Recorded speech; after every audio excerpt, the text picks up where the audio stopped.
story lovers, and welcome to the Story Do channel with your host Jared Dean Winchester with a review video of the film The Fantastic Beasts and Where to Find Them.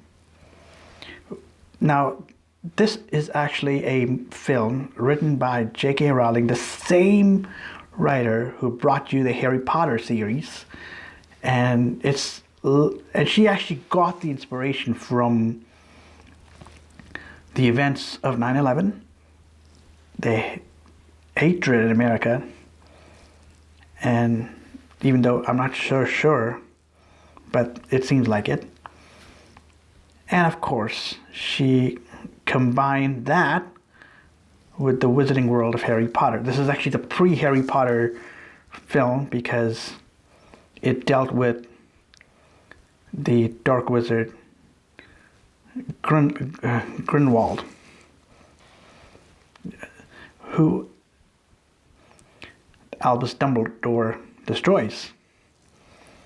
So, just by looking at this film, even though the first few minutes of the film were boring, it's kind of expected because it's actually a film that sets up your characters.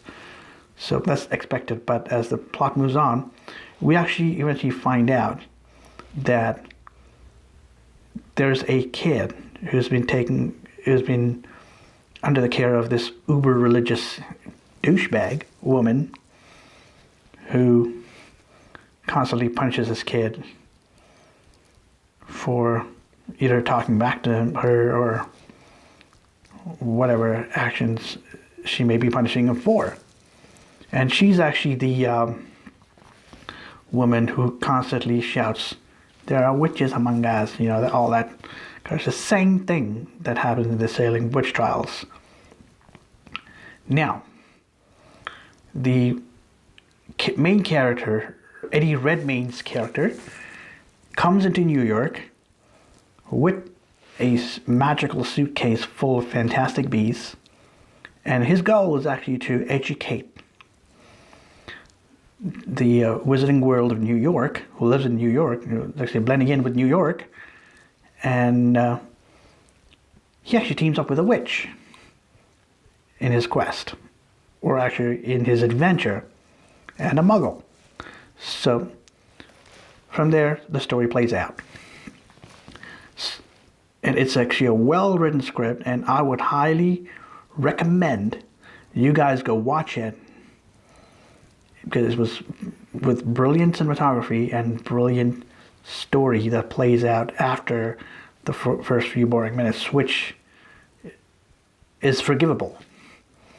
So, with that said, I should also mention that I did not expect an actor like Ezra Miller to sign on to a project of this size.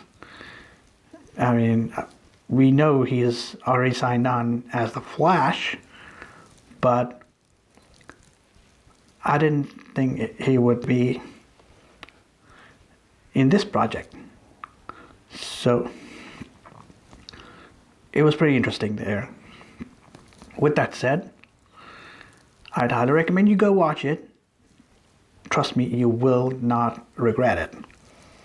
With that said, this is Jared Dean Winchester, also known as the Story Dude, and me signing off until the next video.